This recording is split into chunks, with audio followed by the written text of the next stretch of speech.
Olá, eu sou a Ana. O meu capítulo ficou das reuniões e das sociedades espíritas. Eu tô olhando ali porque eu tô acompanhando o texto, tá? Então, o que eu entendo, é um capítulo curto, né? Eu entendi que ele quis dizer sobre as influências que a gente sofre diariamente. Então, assim como tem os bons espíritos, né, protetores dos indivíduos, dos grupos, das associações e sociedade como um todo, tem também os espíritos malfeitores, que, que se ligam aos indivíduos e aos grupos para ocasionar a perturbação. Então, inicialmente, eles procuram se ligar aos mais fracos e acessíveis, para que a partir desses eles vão conseguindo atingir o grupo como um todo.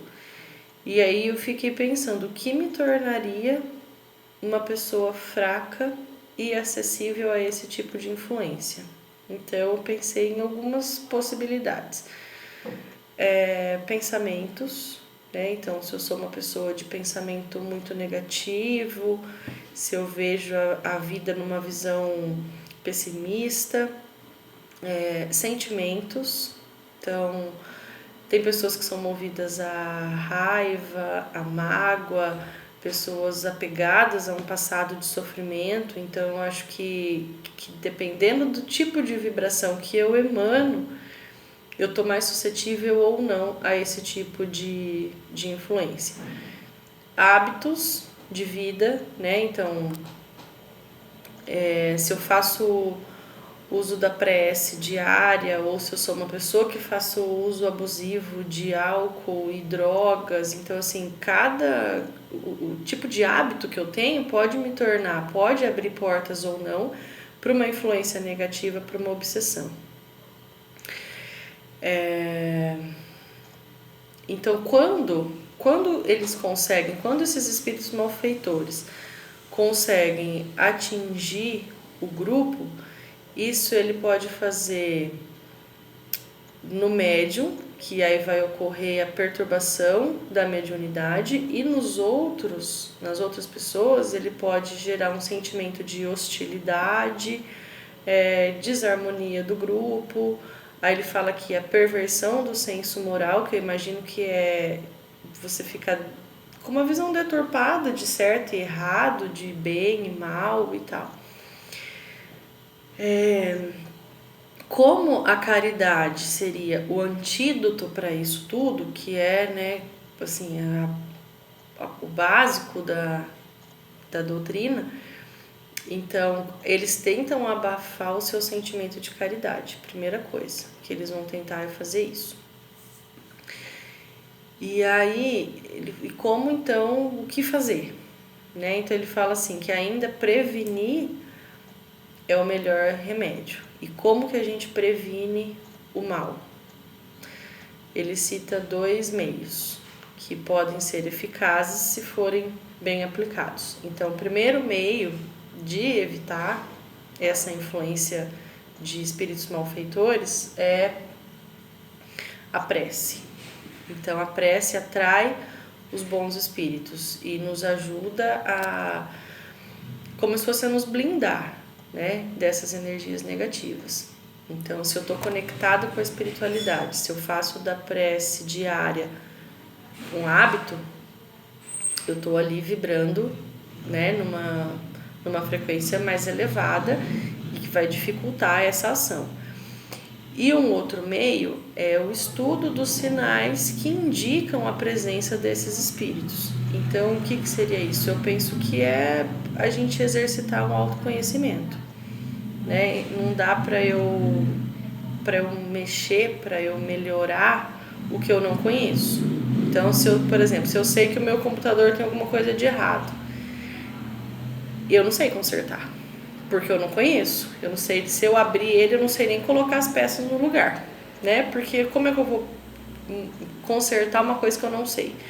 Então, isso serve pra gente também. Se eu não me conheço, se eu não sei identificar os sinais que me perturbam, se eu não sei do que eu gosto, se eu não sei o que me dá prazer, se eu não sei como eu fico quando eu tenho raiva ou quando eu tô magoado com alguém, se eu tô vivendo ali no automático sem me conhecer, fica mais difícil eu identificar o que é uma coisa externa, né?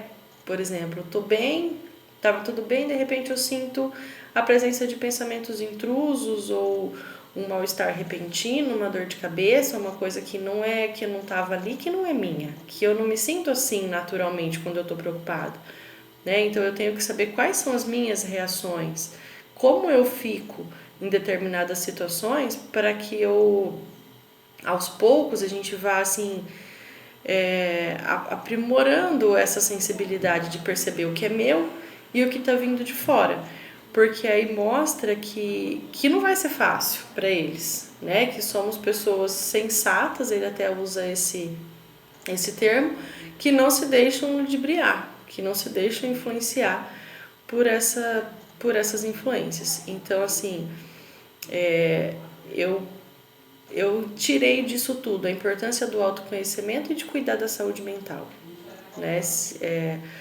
O jeito que eu enxergo a vida, o jeito que eu trabalho os meus sentimentos e as emoções me tornam mais acessível ou não a esse tipo de influência.